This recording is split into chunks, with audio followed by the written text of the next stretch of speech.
Hello my dear friends and students, welcome to English Max. SSC CGL English के previous paper discussion के series में हम लोग पहुंच गए हैं सेट नंबर 26 पे। मतलब 25 सेट्स हम लोग ऑलरेडी लगा चुके हैं और आज जो डिस्कशन करने जा रहे हैं वो है 24 जुलाई का। 24 जुलाई शुरू हो चुकी है पिछले ही वाले सेट में और पहला सेट हम लोग कर चुके हैं। जो 25 वाला था वो पहला शिफ्ट का था और आज का जो पेपर है 26 वाला ये है 24 जुलाई की सेकंड शिफ्ट का पेपर। तो चलिए देखते हैं सेकंड शिफ्ट में क्या क्या क्वेश्चन पूछे गए थे। पीडीएफ आप लोगों ने सॉल्व कर लिया होगा और देखते हैं कि कितने क्वेश्चन आपके सही हुए हैं और कितने गलत हुए हैं। ठीक है, तो चलो स्टार्ट करते हैं आज का डिस्कशन और पहला क्वेश्चन देखते हैं क्या पूछा गया है। तो इसमें भैया पहला क्वेश्चन पूछा गया था एंटोनिम, किसका? एक अंडरलाइन किया हुआ वर्ड है उसी का एंटोनिम पूछा है। तो सेंटेंस पढ़ के देखो, लिखा है the Apple tested incredibly sweet. Incredibly मतलब हद से ज़्यादा, अविश्वसनीय रूप से इतना मीठा लग रहा था कि यकीन नहीं हो रहा था। इंजेक्शन से चीनी डाली गई होगी ना। तो स्वीट का मतलब यहाँ क्या है? मीठा।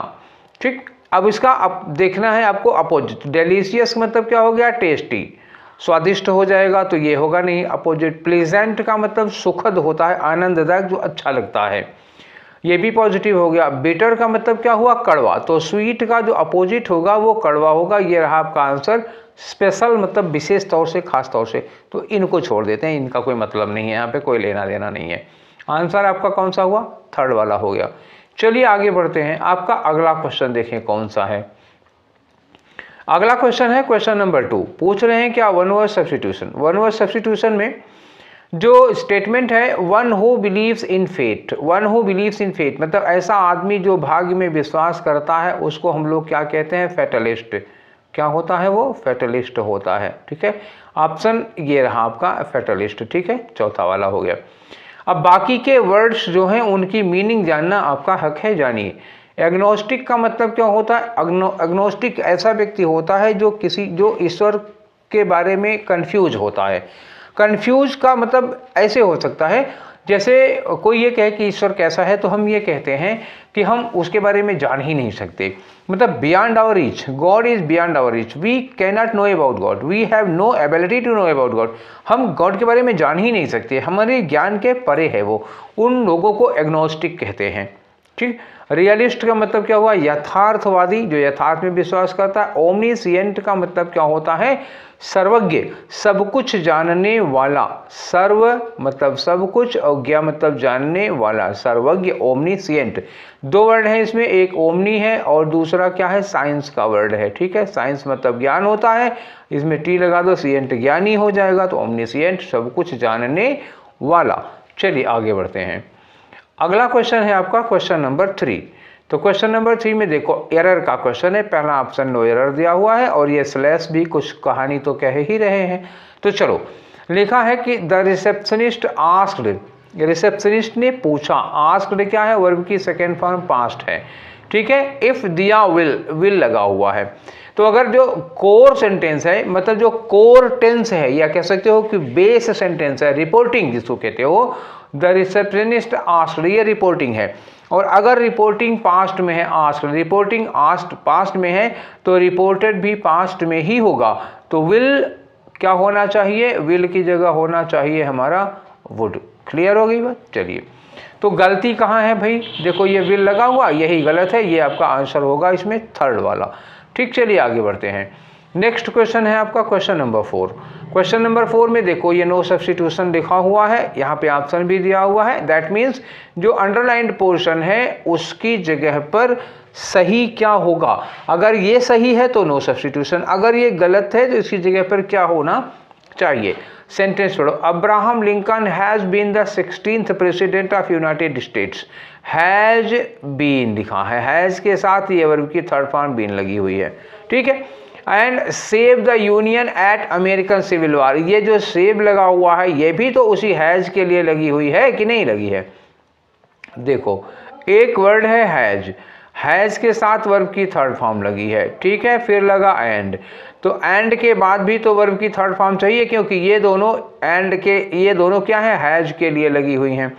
तो एक हैज के बाद आपका क्या लग गया, इस हैज के बाद बीन लग गया, तो ये जो सेव है ये क्या होना चाहिए, ये जो सेव है ये सेव्ड होना चाहिए कि नहीं होना चाहिए, होना चाहिए ना। ठीक है, तो ये जो सेव लिखा हुआ है ये एक्चुअली गलत है, यहाँ सेव्ड होना चाहिए और आपका आंसर कौन सा हो गया, थर्ड हो गया। ठीक, चलिए अब आगे बढ़ते हैं। आपका क्वेश्चन नंबर 5, ठीक है। तो देखिए क्वेश्चन नंबर 5 में क्या है, ये आपका 5वां क्वेश्चन है। इसमें क्या है, इडियम फ्रेज आपको ढूंढना है, सिचुएशन दी हुई है, सिचुएशन के अकॉर्डिंग आपको इडियम ढूंढना है। ठीक है, तो देखो क्वेश्चन है कि Mahesh has learned not to take things seriously, not to take things seriously मतलब चीज़ों को बहुत सीरियस ना लेना, ये उसने सीखा है। इसके लिए आप, इस सिचुएशन के लिए आप एक सुटेबल इडियम ढूंढिए। तो देखो एक लिखा है take it with the grain of salt, यही वाला होगा, take it with a grain of salt, मतलब इसका मतलब होता है कि चीज़ों को बहुत सीरियसली ना लेना। तो हमें आंसर तो मिल गया, लेकिन बाकी 2-3 और भी इडियम है, तो चलिए उनकी भी मीनिंग देख लेते हैं। पुल समवन्स लेग, पुल समवन्स लेग मतलब होता है किसी की टांग खींचना, टांग खींचने का मतलब होता है किसी को चिढ़ाना, किसी को परेशान करना, तंग करना, थोड़ा मजाक वाला है, बहुत सीरियस वाला नहीं है। आगे देख लो, your guess is as good as mine का मतलब क्या हुआ कि तुम्हारा अंदाज़ा उतना ही अच्छा है जितना कि मेरा है। ठीक है, ये तो कोई सिंपल मीनिंग है इसकी। दैट्स लास्ट स्ट्रॉ, ये आप जान लीजिए, ये कभी पूछा जा सकता है। दैट्स द लास्ट स्ट्रॉ, इसका मतलब क्या होता है कि क्रम में मुसीबतें आ रही हैं, एक सीरीज में, एक के बाद एक, एक के बाद एक, एक के बाद एक कठिनाइयाँ आती जा रही हैं, कठिनाइयाँ आती जा रही हैं। उन कठिनाइयों के क्रम में, क्रम से आने वाली कठिनाइयों के क्रम में जो आखिरी वाली होती है उसको कहते हैं that is the last straw. ठीक है, चलिए ये हो गया आंसर, आपका पहला वाला होगा। आपने बाकी चारों इडियम्स के मतलब भी समझ लिए। आगे बढ़ते हैं आपके क्वेश्चन नंबर 6 में। तो क्वेश्चन नंबर 6 में आपको एंटोनिम बताना है, अंडरलाइन वर्ड है, ये लिखा है डिसहेवेल्ड। डिसहेवेल्ड का मतलब क्या होता है, थोड़ा मैला कुचैला टाइप का होता है, जो बहुत अच्छे से ड्रेस्ड नहीं होता, जिसके कपड़े गंदे हों या जिसके बाल वाल कंघी ना किए हों, उलझे पुलझे टाइप के बाल हों गंदे संदे से, उसको कहते हैं। तो the boy looked dishevelled and lost, मतलब वो मैला कुचैला गंदा सा लग रहा था, और लॉस्ट का मतलब जैसे खो गया हो। ठीक है, अब इसका मैला कुचैला गंदा के लिए आप अपोजिट वर्ड क्या लोगे, टाइडी होगा। टाइडी का मतलब होता है एकदम नीट एंड क्लीन, साफ सुथरा। तो आंसर आपका कौन सा हुआ, पहला वाला। क्लमजी का मतलब क्या हो गया, भद्दा बेहुदा सा, मतलब बेकार ढंग से ड्रेस्ड, और मैला कुचैला गंदा ये भी हो जाएगा, तो ये साइनोनिम होगा। इन्फ्यूरिएटेड मतलब हो गया गुस्से में, और एक्साइटेड का मतलब बहुत जोश में। इन दोनों शब्दों का कोई लेना देना ही नहीं है। दो, पहला वाला एंटोनिम, दूसरा वाला साइनोनिम हो गया। आगे आते हैं आपके क्वेश्चन नंबर 7 में देखें। तो क्वेश्चन नंबर 7 में कह रहे हैं कि ये सेंटेंस जो दिया हुआ है उसको आप एक्टिव वॉइस में ले जाओ। तो लिखा है कि the flowers were being plucked by the children. By the children ये सब्जेक्ट हो जाएगा, आप इधर आ जाएगा। और चूंकि चिल्ड्रेन प्लूरल है तो चिल्ड्रेन के लिए क्या लगेगा, वर लगेगा। और ये जो बीइंग है, आप बीइंग जब आप एक्टिव में बनाएंगे तो बीइंग हट जाएगा, बीइंग हट जाएगा तो प्लक में क्या लग जाएगा, आईएनजी फॉर्म लग जाएगी। तो चिल्ड्रेन वर प्लकिंग, सबसे पहले आप यही ढूंढ लो और आपको आपका आंसर मिल जाएगा। मे भी एक ही आंसर हो जाए। तो लिखा है द चिल्ड्रेन, यहाँ लिखा है वर प्लकिंग, ये एकदम से करेक्ट है। अब देखो इसमें क्या है, हैड बीन दिया हुआ है। तो वर का हैड बीन कब होता है, जब हम डायरेक्ट से इनडायरेक्ट में बदलते हैं। एक्टिव पैसिव में ऐसा नहीं होता। आर है तो वर का आर नहीं होगा। और वाज, देखो चिल्ड्रन प्लूरल है तो चिल्ड्रन के साथ हम वाज नहीं लगाते, वर लगाते हैं। तो दूसरा, तीसरा और चौथा ग्रामेटिकली गलत है। एकमात्र ऑप्शन आपका कौन सा, पहला वाला बचा। अब आप आ जाओ क्वेश्चन नंबर 8 में। क्वेश्चन नंबर 8 किसका है, ये है वही दैट का सब्स्टिट्यूट। तो आप ये लिखा है माई आर्म्स, माई आर्म्स में कोई मिस्टेक है। ठीक है, ये कोई इडियम तो है नहीं, मीनिंग बताना होगा, ना तो वन वर्ड सब्स्टिट्यूशन है। एरर का क्वेश्चन है, माई आर्म्स की जगह पर क्या होना चाहिए, और ये गलत हर हाल में है। अच्छा, ये चार के चारों ऑप्शन आर्म्स ही हैं, तो यहाँ कोई गलती नहीं है। जो भी गलती मिलेगी आपको किस में मिलेगी, माई में मिलेगी। यहाँ देखो लिखा है the girl in the water whistled with full might and waved my arms to draw attention to her plight।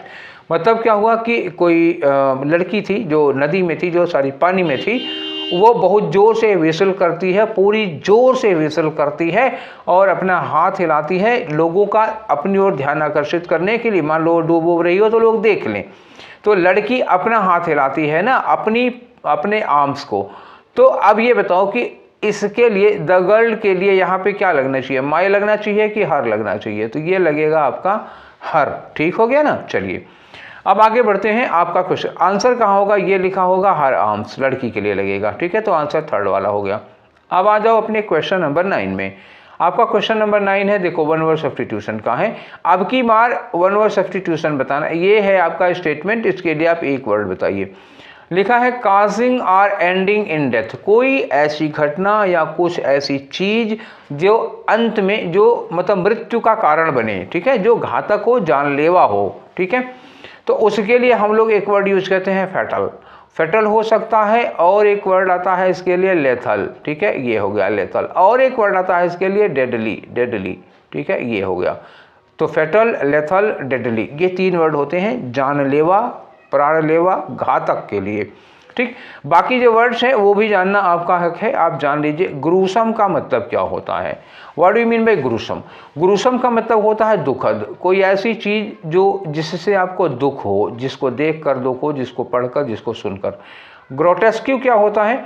ये थोड़ा सा भयानक, विकृत होता है, भयानक टाइप का हो, तो मतलब कुछ ऐसा डिफॉर्म्ड होता है चेहरा या कुछ जिसको देख करके डर लगता है, तो वो ग्रोटेस्क्यू, भयानक, डरावना, विकृत हो जाता है। फॉस्टर का मतलब ये होता है जैसे आप किसी बच्चे को गोद ले लेते हैं, उसका पालन पोषण, उसका खर्चा वगैरह देखते हो, तो फॉस्टर होता है। इसको हम लोग क्या कहते हैं? दत्तक पुत्र। क्या होता है? दत्तक पुत्र। दत्तक का मतलब क्या होता है? जिसको आपने गोद ले लिया है देखभाल के लिए। फैटल आपका आंसर हुआ, जानलेवा, प्राणलेवा, घातक हो गया। अब आओ अपने क्वेश्चन नंबर 10 पर। तो बच्चा लोगों, क्वेश्चन नंबर 10 में क्या है? एरर बतानी है आपको। लिखा है a honourable person deserves respect from everybody.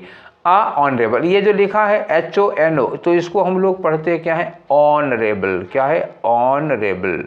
ठीक है, ऐसे बोला जाता है ऑनरेबल। तो ये पहला साउंड क्या आ रहा है? ओ का आ रहा है। ओ साउंड आएगा तो हम इसके लिए आ नहीं लगाएंगे, क्या लगाएंगे? एन ऑनरेबल हो जाएगा। तो ये आपका गलत रहा। तो किस पोर्शन में गलती है? ये ए में गलती है। ए आपका आंसर कहाँ है? पहला वाला हो गया।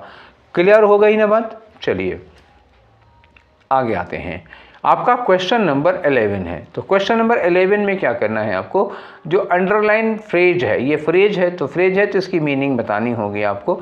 Ravish is ready to throw caution to the wind. Caution मतलब क्या हुआ? सतर्कता, सावधानी। तो जो रवीश है वो सतर्कता को विंड में फेंकने को तैयार हो। तो सतर्कता को विंड में फेंकना, केयरफुलनेस को विंड में फेंकने का मतलब क्या हुआ? आप रिस्क लेने को तैयार हो। ठीक है, सावधानी को अगर आप फेंक रहे हो, सावधानी को हवा में उड़ा रहे हो, that means you are going to take a risk. ठीक है, तो 11 नंबर पे आ गया आपका। कौन सा क्वेश्चन हो गया? ये हो जाएगा रिस्क लेने के लिए। तो ये रहा आपका टेक रिस्क हो जाएगा। चलिए आगे। चलिए आपका क्वेश्चन नंबर 12 देखें। क्वेश्चन नंबर 12 में क्या है कि इसमें एक वर्ड को अंडरलाइन किया है और कह रहे हैं इसको सब्स्टिट्यूट करो, और ये है एक्चुअली गलत, इसकी जगह पर सही वर्ड। तो इनमें से क्या लग सकता है उसकी जगह पर? तो सेंटेंस पढ़ना पड़ेगा। देखो लिखा है the government has finally agreed, आखिरकार गवर्नमेंट तैयार हो गई है to waive the entertainment tax on the movie. सरकार इस मूवी पर से जो मनोरंजन कर होता है, एंटरटेनमेंट टैक्स होता है, उसको छूट देने के लिए मान गई है। तो वेव का मतलब क्या हो गया? यहाँ पे छूट देना, टैक्स फ्री कर देना। तो इस वेव के लिए जो हम लोग वर्ड यूज करते हैं वो होता है WAIVE होता है। ठीक है ना, WAIVE। और हमको टू के साथ चाहिए क्या? वर्ब की फर्स्ट फॉर्म चाहिए। तो आप ढूंढो इनमें से कौन सा वर्ड लग सकता है। तो ये लगेगा वेव। ये देखो, ये वेवर होगा ना तो ये नाउन हो जाता है, तो नाउन होने के नाते ये नहीं लगेगा, ये वर्ब है, यही लग पाएगा वेव। ठीक है, अब ये वाला वेव क्या होता है? जाल होता है, जो मकड़ी का जाला वगैरह होता है वो होता है। ये वेगर लिखा हुआ है। तो इस वेगर का क्या मतलब होता है? वेगर मतलब होता है बेट लगाना। बेट का मतलब याद आ रहा है आपको? शर्त लगाना। जब होता है किसी चीज़ में आप शर्त लगाते हैं, बेट लगाते हैं, तो उसके लिए वेगर यूज किया जाता है। क्लियर हुआ? चलें आगे। चलिए अब आते हैं आपके क्वेश्चन नंबर 13 में। 13 में क्या? इनकरेक्टली स्पेल्ड वर्ड बताओ। इसमें क्या है? एक वर्ड है गेज दिया हुआ, तो गेज की स्पेलिंग गलत है। एक्चुअली ये क्या होता है? GAU होता है। ठीक, GAUGE होता है। गेज का मतलब होता है ना नापना। गेज होता है, मीटर गेज, ब्रॉड गेज, मापन के लिए यूज किया जाता है, टू मेजर होता है ये इसका मतलब, ठीक है। तो आंसर आपका हो गया। अगला आया इफरवेसेंट। इफरवेसेंट का मतलब होता है जैसे पानी में बुलबुले उठते हैं, तो वो बुलबुला टाइप का होता है और बहुत ज़्यादा एक्साइटमेंट के लिए भी यूज किया जाता है, उत्साह, बहुत ज़्यादा जोश के लिए यूज किया जाता है वर्ड इफरवेसेंट। फ्रॉस्टी, फ्रॉस्ट से बना हुआ है। फ्रॉस्ट मतलब क्या होता है, धुंध होती है ना, कोहरा, धुंध, तो वैसे ही छाया हो, थोड़ा सा धुंधला दिखाई दे रहा हो, फ्रॉस्ट, ओस हो या कोहरा टाइप का हो धुंध, तो उसको फ्रॉस्टी कहेंगे। टेरिफाइंग का मतलब क्या होता है, एकदम डरावना सा हो जाएगा। चलिए आगे बढ़ते हैं। बाकी तीनों वर्ड की स्पेलिंग एकदम सही है, गलत केवल गेज की थी। आते अगला क्वेश्चन आपका हो जाता है क्वेश्चन नंबर 14। तो क्वेश्चन नंबर 14 रीअरेंजमेंट का क्वेश्चन है, ठीक है। तो चल के देखते हैं इसमें क्या लिखा हुआ है क्वेश्चन नंबर 14 में, ठीक है। पढ़िए, ए में क्या लिखा हुआ है, देखो लिखा हुआ है the so called harmless activities of small number of people are increasingly becoming a serious problem are of the internet, ठीक। सो कॉल्ड हार्मलेस एक्टिविटीज, जो जिन्हें हम हार्मलेस एक्टिविटी कहते थे, अ स्मॉल नंबर ऑफ, ठीक है। तो जो कुछ लोगों के लिए हार्मलेस एक्टिविटी हो सकती है तथाकथित तौर पे, आर इंक्रीजिंगली, धीरे धीरे क्या बन रही है, ये सीरियस प्रॉब्लम बनती जा रही है, किसके लिए, इंटरनेट के लिए। अब किस समस्या की बात हो रही है, किस हार्मलेस एक्टिविटी की बात कर रहे हैं, अभी खुला नहीं है। दूसरे में लिखा है कि यू हैव सीन, ठीक, यू वुड हैव सीन, आपने देखा होगा, an increasing amount of junk mail. Junk mail का मतलब क्या हुआ, ऐसी मेल्स आया करती हैं हम लोगों को हमारी ईमेल पर जिनका हमसे कोई लेना देना ही नहीं होता, बहुत सारे प्रचार में, ऐड में, कुछ फ्रॉड में, इस तरह से आया करती हैं। Showing up in your email box. चलिए आगे लिखा है कि it is basically electronic junk mail. ये क्या होती है, इलेक्ट्रॉनिक जंक मेल, यही जो यहाँ जंक मेल की बात कर रहे हैं, कह रहे हैं ये इलेक्ट्रॉनिक जंक मेल होती है या जंक न्यूज़ ग्रुप पोस्टिंग्स होती हैं जो ये लोग भेजा करते हैं। डी में कहा स्पैम, तो spam is a flooding of the internet. जो स्पैम है वो इंटरनेट में बाढ़ आ गई है इनकी, विद मेनी कॉपीज। ये बता रहे हैं कि स्पैम क्या होता है, स्पैम होता है flooding of internet with many copies of the same message in an attempt to force the message on people। ये आप चाहे ना चाहे ज़बरदस्ती आपके फ़ोन पे आया करता है, ऐसे स्पैम कॉल आती हैं, स्पैम मैसेज आया करते हैं, आप चाहे ना चाहे वो लगे रहेंगे, ठीक है।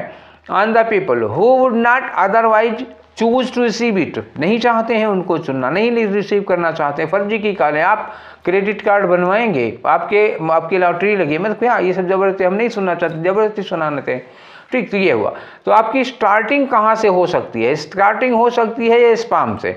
यहाँ पे इन्होंने बताया स्पैम क्या चीज़ है, और इन सारे के सारे ए बी सी में क्या किया इन्होंने, स्पैम को ही क्लियर किया है, उसको एक्सप्लेन किया है, ठीक है ना। तो हम सबसे पहले क्या लगाएंगे, सबसे पहले यही डी लगाएंगे। तो ये तो तय हुआ कि डी सबसे पहले होगा, ठीक है। अब ये इन्होंने कहा कि ये कुछ चीज़ें होती हैं जो हमारे पास भेजी जाती हैं ज़बरदस्ती के रूप में। फिर यहाँ पे इन्होंने कहा कि सो called harmless activities of small number, थोड़े कुछ लोग इस तरह की एक्टिविटीज़ करते हैं जो बढ़ती चली जा रही है और इंटरनेट के लिए एक समस्या हो जा रही है, ठीक है। तो बी के साथ कनेक्ट कौन कर रहा है, डी के साथ सॉरी ए कनेक्ट कर रहा है, ठीक है। और उसके बाद ये दोनों तो कनेक्टेड हैं, ऑलरेडी कनेक्टेड हैं, लेकिन ये लगेंगे कैसे, पहले बी होगा फिर सी होगा। यहाँ कह रहे हैं कि ये जंक मेल होता है, और जंक मेल को, और इट इज बेसिकली एक एक्सप्लेन कर दिया इसको कि इलेक्ट्रॉनिक जंक मेल होता है। तो बी के बाद आप सी लगा दो, डी ए हो गया, बी सी हो गया, आपका आंसर कौन सा हो गया, ये दूसरा वाला हो गया, ठीक। चलिए अगले क्वेश्चन में चलते हैं, आपका क्वेश्चन नंबर 15, ठीक। देखिए 15 में क्या पूछा जा रहा है, तो इसमें पूछ रहे हैं कि इस खाली जगह पे क्या भरा जाएगा। लिखा Tibet is our dash country. Tibet के लिए कह रहे हैं कि तिब्बत हमारा पड़ोसी देश है, its people are called Tibetans. तो पड़ोसी देश के लिए क्या कहते हैं, नेबरिंग कंट्री। क्या लगाएंगे आप, नेबरिंग। नेबरहुड क्या होता है, पड़ोस, ये नाउन है, एडजेक्टिव नहीं है, तो नेबरहुड कंट्री नहीं होगा, क्या होगा, नेबरिंग कंट्री। और ये नेबर्स हो गया पड़ोसी का, और ये हो गया नेबर मतलब पड़ोसी। अच्छा हम कहते तिब्बत इज आवर नेबर हो सकता था, लेकिन अगर यहाँ कंट्री ना लिखा होता तो हम कहते तिब्बत इज आवर नेबर। अब कंट्री लिखा है तो नेबर कंट्री नहीं होगा, तब क्या होगा, नेबरिंग कंट्री होगा, इसलिए आपका आंसर कौन सा होगा, पहले वाला हो। आ जाओ अब क्वेश्चन नंबर 16 में। तो 16 में क्या करें, एंटोनिम बताना है आपको किसका, जो अंडरलाइन किया हुआ। तो अंडरलाइन क्या हुआ, रेक्टिफाई। रेक्टिफाई का मतलब होता है किसी चीज को करेक्ट करना, सुधार देना। आगे लिखा I must have a chance to rectify my error, मुझे अपनी गलती को सुधारने का एक मौका मिलना चाहिए, जरूर मिलना चाहिए। तो रेक्टिफाई का मतलब क्या हुआ, यहाँ रिफॉर्म करना, अमेंड करना, और वर्ड लेना चाहते हो तो ले लो। अमेंड करना मतलब उसको करना, सुधार करना। करेक्ट करना का मतलब क्या हुआ, उसको सुधार करना, ठीक है। इम्प्रूव करना या रिफॉर्म करना हो गया ना, इसको रिफॉर्म मतलब सुधार करना। तो ये तमाम सारे वर्ड हो जाएंगे। अब रिफॉर्म करना मतलब सुधार कर देना, इसका उल्टा क्या होगा, बिगाड़ देना। तो बिगाड़ देने के लिए कौन सा वर्ड लगाओगे, वर्शन लगाओगे। तो ये होता है वर्शन, मतलब बिगाड़ना, बर्बाद करना, खराब कर देना। रीजन का मतलब तर्क होगा, ये लगेगा नहीं। मॉडिफाई करना मतलब सुधारने में आ जाएगा, तो ये सिमिलर हो जाएगा। अल्टर का मतलब चेंज करना हो गया, तो ये अल्टर चेंज जो करते हैं ये भी सुधार करने के लिए चेंज करते हैं, तो ये कोई ऑप्शन नहीं होगा, ये साइनोनिम हो जाएंगे। ठीक है, तो आगे बढ़ते हैं अपने क्वेश्चन नंबर 17 की ओर। तो ये है आपका 17। इसमें क्या करना है आपको, पैसिव वॉइस में चेंज करना है। वर्ड क्या है, आई एम नॉट स्पॉइलिंग। इसके पहले कंटिन्यूअस था जो एक्टिव में बनाना था, अब ये क्या है, ये कंटिन्यूअस है जिसको पैसिव में बनाना है। तो हमें करना क्या होता है, स्पॉइलिंग। जब हम वर्ब की आईएनजी फॉर्म पाते हैं एक्टिव वॉइस में, तो हम इसका पैसिव वॉइस में क्या करते हैं, बीइंग लगाते हैं, और बीइंग के साथ हम वर्ब की थर्ड फॉर्म कर देते हैं। तो आप पहले बीइंग के साथ थर्ड फॉर्म ढूंढो कितने है। तो ये एक लगा है, ये बीइंग के साथ थर्ड फॉर्म, ये लगा है बीइंग के साथ थर्ड फॉर्म, और ये लगा है बीइंग के साथ थर्ड फॉर्म। तो ये गलत हो गया। अब क्या करना है आपको, यहाँ पे आई एम लिखा है, ठीक है, और उसके बाद लिखा है द सीट। तो सीट के लिए क्या लगेगा, इज लगेगा, ठीक है। यहाँ डज लिखा है, डज के साथ आईएनजी फॉर्म लगती नहीं है। अब आप बचा, ये मस्ट लगा है, मस्ट लगेगा नहीं। फिर आपके पास क्या बचा, इज बचा। तो आपके पास एक दूसरे ऑप्शन के अलावा कोई ऑप्शन नहीं है इसके लिए, ठीक है। अब आगे बढ़ते हैं अगले क्वेश्चन पे। तो अगला क्वेश्चन होगा आपका क्वेश्चन नंबर 18। 18 में क्या करना है, आपको साइनोनिम बताना है किसका, ट्रांसग्रेशन का। तो ट्रांसग्रेशन का क्या मतलब होता है बताओ। ट्रांसग्रेशन का मतलब होता है उल्लंघन करना, ठीक। कोई नियम है, कोई कानून है, कोई रूल है, उसको आप नहीं फॉलो कर रहे हो। तो ट्रांसग्रेशन का मतलब क्या होता है, डिसओबे करना, ठीक। क्या हो गया, डिसओबे करना, एक तो ये हो गया। और वायलेट करना, ये भी हो सकता है। वायलेशन भी होता है उल्लंघन करना, किसी नियम की अवहेलना करना। तो साइनोनिम में क्या आ जाएगा, इसका हो जाएगा वायलेशन हो जाएगा। क्लियर हो गया। अच्छा, दूसरा वर्ड है मेटामॉर्फोसिस। तो मेटामॉर्फोसिस मतलब क्या होता है, उत्परिवर्तन होता है। जैसे कुछ ऐसे जानवर होते हैं, जैसे कीड़े मकोड़े, तितली होती है। तितली जब पैदा होती है तो क्या होती है, प्यूपा होता है, उसमें कई जीवन चक्र होता है, कई चक्र से होकर के उसका जीवन गुजरता है। एक स्टेज से दूसरे स्टेज में जो चेंजेस आते हैं उनको मेटामॉर्फोसिस कहा जाता है, ठीक है। और सक्सेस सफलता हो गया, वर्चू सद्गुण के लिए यूज किया जाता है। जब आपके अंदर ढेर सारे अच्छे अच्छे गुण होते हैं तो उसको वर्चू कहते हैं। चलिए आगे, अब आते हैं आपके क्वेश्चन नंबर 19 में। तो 19 में देखो क्या करना, क्या है आपको, साइनोनिम बताना है। साइनोनिम बताना है किसका, ये जो हाईलाइट किया हुआ है मिटिगेशन। अब इसके लिए दे इन्होंने इतना सारा दे दिया है, ठीक है, कोई बात नहीं है, इतना हम पढ़ाएंगे नहीं आपको, आपने ये पढ़ा ही होगा। पहले मैं आपको ये बता दूं कि मिटिगेट का मतलब क्या होता है। मिटिगेट का मतलब होता है किसी चीज़ की तीव्रता को कम कर देना, डिक्रीज कर देना, घटा देना, ठीक है। एक सेंटेंस में आपको पढ़ के फिर पूरा सेंटेंस ही पढ़ना पड़ेगा क्योंकि बीच में कोई फुल स्टॉप है नहीं। चलो देखो, फॉर मेनी, बहुत से लोगों के लिए a warning climatic system is expected to impact the availability of basic necessities like fresh water, food security, energy, while efforts to redress climate change. Redress का मतलब क्या हुआ, क्लाइमेट चेंज को सुधारने की कोशिश, एफर्ट्स की जा रही है, both through adaptation and mitigation. तो एडाप्टेशन का मतलब हम नए नए तरीके अपना रहे हैं। मिटिगेशन का मतलब क्या हुआ, जैसे जो चीज़ें ज़्यादा हो गई हैं वायुमंडल में उनको कम किया जाना। आगे रहे, दोनों चीज़ों will similarly inform and shape the global development agenda. तो ये मिटिगेशन कम करने के लिए ही लगा है, पोल्यूशन वगैरह को कम करना होगा, ठीक है। तो ये मिटिगेशन कम करने के लिए लगा है। इसके लिए आपको क्या बताना है, साइनोनिम कम करने के लिए। बैलेंस बनाना, बैलेंस करना नहीं, कम करने के लिए होता है। क्योर का मतलब होता है इलाज करना, यहाँ इलाज करने के लिए नहीं है, उपचार नहीं है ये, ठीक है। चलिए राइज में बढ़ा देना होगा, एंटोनिम होता तो ये लग जाता। रिडक्शन का मतलब क्या होता है? रिड्यूस करना, कम करना, घटाना। तो मिटिगेट मतलब रिड्यूस करना, मिटिगेशन का मतलब रिडक्शन हो जाएगा। ये थर्ड वाला आपका आंसर हो गया। चलिए आगे चलते हैं। अब आता है आपका क्वेश्चन नंबर 20। तो देखिए क्वेश्चन नंबर 20 में क्या कह रहे हैं, ठीक, ये है इनकरेक्टली स्पेल्ड वर्ड ढूंढिए आप। तो डोमिनेट की स्पेलिंग तो एकदम से ठीक है, हमको कोई दिक्कत नज़र नहीं आ रही है इसमें, ठीक है। डोमिनेट करना मतलब हावी होना, तो ये आंसर नहीं हो सकता। एलिगेंट मतलब क्या होता है? बड़ा ही सुंदर, बड़ा ही खूबसूरत, आकर्षक होता है एलिगेंट। तो स्पेलिंग इसकी भी सही है, आंसर ये भी नहीं होगा। ये है कैवेलियर। कैवेलियर कहते हैं किसको? घुड़सवार सेना को कहते हैं। या एक और मतलब होता है कैवेलियर का, वो व्यक्ति जो दूसरे की सुविधा या दूसरे इमोशंस का ख्याल नहीं करता है, वो कैवेलियर कहा जाता है। तो ठीक है, ये भी नहीं होगा आंसर, क्योंकि तीनों की स्पेलिंग एकदम सही है। यह है करिश्मा। करिश्मा कपूर की बात नहीं कर रहा हूँ, ठीक है, और ना ही जादूगरों के करिश्मे की बात कर रहा हूँ यहाँ पे। यहाँ करिश्मा का मतलब क्या होता है? एकदम कंपेलिंग चार्म, मतलब आपको मजबूर कर देने वाला आकर्षण, करिश्मा उसको कहते हैं।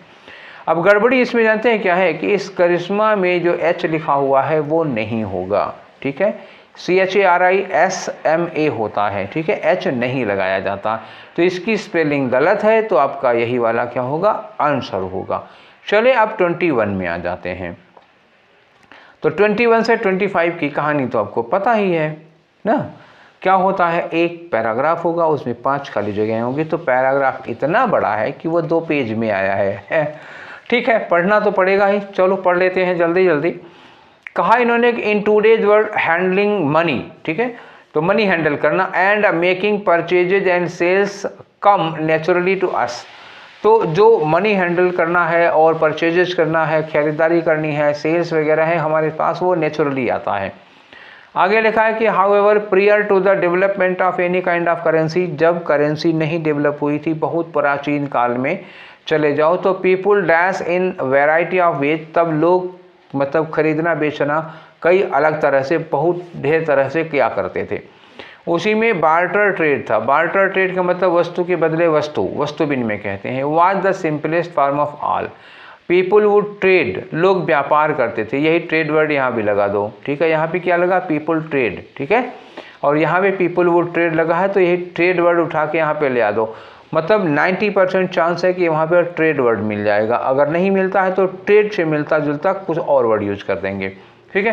People would trade the things they owned, जो उनके पास जो चीज़ होती थी उसका वो व्यापार कैसे करते थे? For the things they wanted, ठीक है, तो जो चीज़ उनके पास है उसको बदल लेते थे जिस चीज़ को उनको ज़रूरत होती है उससे। एग्जाम्पल इन्होंने दिया, तो काइंड ऑफ डैश यहाँ पे आ जाएगा। तो they wanted and this kind of dash, तो इस तरह का क्या होता? व्यापार हुआ करता था।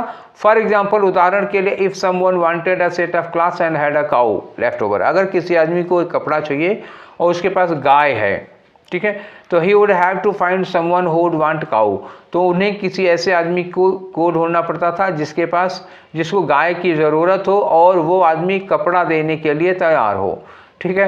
तो however it was not as straightforward as give and take, मतलब वो लेना देना जैसा नहीं है, तो मतलब एक हाथ गाय दे दो, एक हाथ कपड़ा ले लो, ऐसा नहीं होता। वैल्यू वहाँ भी डिसाइड की जाती थी कि गाय की कितनी वैल्यू है, कपड़े की कितनी वैल्यू है, तो उस गाय के बदले में कितना कपड़ा मिलेगा। ऐसे ही बहुत सारी चीज़ें होती थी, सब्जी के बदले कपड़ा, कपड़े के बदले सब्जी, या कपड़े के बदले जूता, जूते के बदले कपड़ा, ऐसे। And people would be cheated, मतलब ऐसा नहीं होता था कि लोग चीट कर लिए जाएं, ऐसा नहीं होता था, उसमें भी वैल्यू देखी जाती थी। The dash of money finally took root in people's mind, जो मनी का कंसेप्ट था, यहाँ पे क्या होगा? कंसेप्ट, आइडिया, तो idea of money, concept of money, thought of money, ऐसे पैसे का जो कंसेप्ट था वो लोगों के दिमाग में आता है after many years. The usually erratic barter trade, barter trade का मतलब हुआ वस्तु विनिमय, eventually gave way to the monetary method of exchange, जो ये बार्टर सिस्टम था वस्तु के बदले वस्तु, उसी ने फिर मॉनिटरी मेथड को पैदा किया है, उसी से आया है ये मॉनिटरी मेथड, ठीक है। अब आ जाओ, इन्होंने कहा at first anything could be used as hook, जैसे मतलब शुरुआत में कोई भी चीज़ यूज कर ली जाती थी, जैसे हुक्स हो गए, मनी बीट्स हो गए, या सेल्स मतलब कौड़ियाँ होती थी, उन सब को भी यूज किया जाता था उसके रूप में, मतलब पैसे के रूप में, या टिंकलेट्स हो गए, ठीक है, तो ट्रिंकेट्स इन सबको यूज किया जाता था किसके लिए, देखना चाहोगे, देखो ये कौड़ियाँ हैं और ट्रिंकेट हैं, ठीक है। चलिए आगे बढ़ते हैं। तो इनको यूज किया जाता था पैसे के रूप में। द फर्स्ट गोल्ड कॉइन, पहली बार गोल्ड कॉइन कहाँ यूज किया गया, एज करेंसी यूज किया गया टर्की में। And each coin had a different denomination, ठीक। In the kingdom of Lydia, Lydia के किंगडम में the value of each coin was first standardised around 700 BC, 700 ईसा पूर्व, मतलब आज से करीब कितना 2700 साल पहले की बात है। आगे लिखा उन्होंने कि however as this time pass, जैसे जैसे समय बीतता गया, the idea of carrying bulky coin pouch, मतलब एक झोले में या एक पाउच में ढेर सारे सोने के सिक्के लेकर के चलना बड़ा रिस्की हो जाता था। बिकेम लेस डैश मतलब क्या हुआ, ये कम पॉपुलर हो गया या कम अप्लीकेबल हो गया। किस वजह से, बिकॉज इट अट्रैक्टेड रॉबर्स, क्योंकि आप एक थैले में ढेर सारा सोने का रुपया लेके ले जा रहे होंगे तो उसमें डाकुओं का डर होता था। चेक मतलब वही चेक जिसकी आप बात कर रहे हो। चेक्स वर क्रिएटेड, चेक ये इन्होंने स्पेलिंग गलत की है, चेक्स मतलब यहाँ CHEQUES वाला होना चाहिए। Cheques were first created at that time by Greek and Roman traders, जो आज चेक जिसको तुम लोग देखते हो ऐसे ही शुरुआत होती है, जिनकी ग्रीक और रोमन ट्रेडर्स के बीच में, हु परचेज्ड गुड जो सामान खरीदा करते थे डिस्टेंट सिटीज़ के साथ। आगे लिखा है कि because they could only be used by the person whose name was on them, तो इनको वही यूज कर सकता था जिसका इस पर नाम लिखा होता था। These were not only light weight, मतलब ये ना केवल हल्के वजन में होते थे, बट आल्सो डिटर्ड रॉबरीज, ये रॉबरी का भी डर नहीं था, क्योंकि कोई डाकू अगर उसको छीन भी लेगा तो उसको कोई सामान मिलेगा नहीं, क्योंकि उसी को मिलेगा जिसका इस पर नाम लिखा होता है। In accordance with this concept, इस कंसेप्ट के साथ बैंक्स लेटर इशूड नोट्स, बाद में बैंकों ने नोट्स इशू किए in exchange for dash gold, ठीक है ना, that could be used as cash.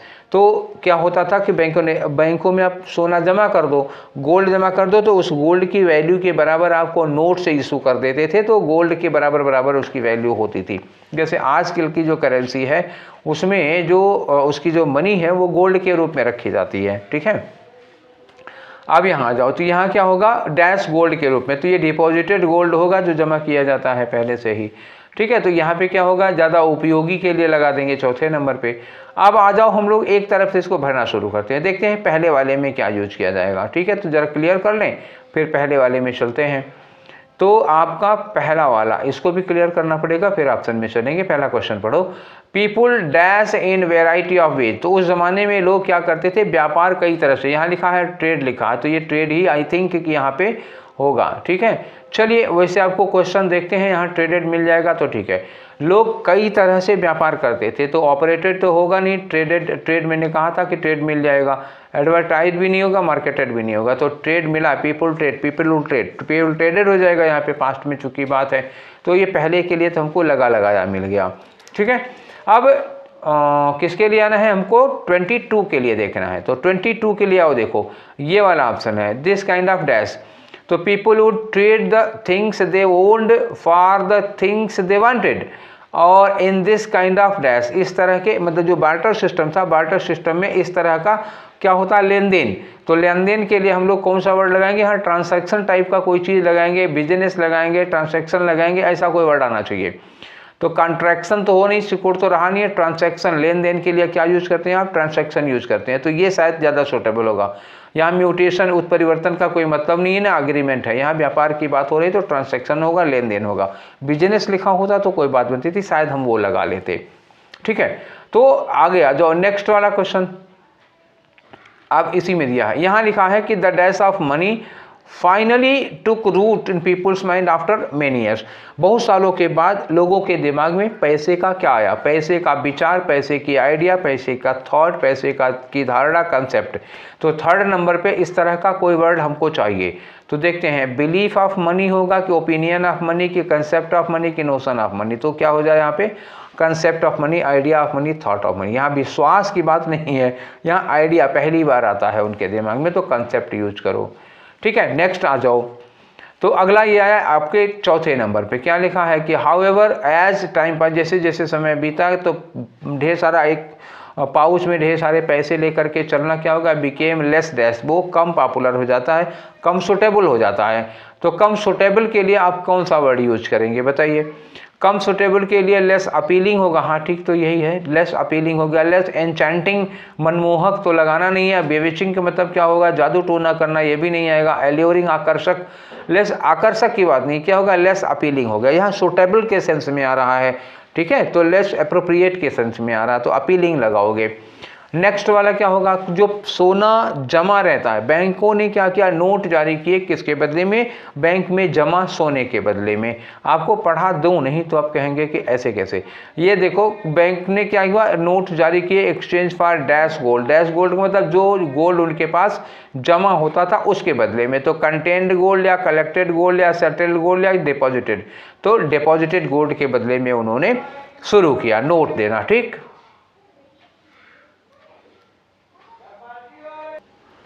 तो इस प्रकार हमारा आज का सेशन यहीं पर वाइंड अप होता है। क्लियर कर दूं जरा, हाँ। तो आज हम लोग कर रहे थे सेट नंबर 26 × 25, गुणा कर लेना आप लोग, रोज़ रोज़ तो करते हो, ठीक है। तो ये सेशन आप लोगों को कैसा लगा, अपनी राय ज़रूर दीजिएगा। और अगर कोई विशेष बात हो, आपकी स्पेशल डिमांड हो, तो अपनी राय जरूर, तो भी अपनी डिमांड जरूर लिखिएगा। सेशन कैसा लग रहा है, अच्छा लग रहा है, दोस्तों के साथ शेयर करो, ठीक है, और पढ़ाई का आनंद लो। कल मिलते हैं हम लोग सेट नंबर 27 के साथ इसी टाइम पर। Till then take care, thank you.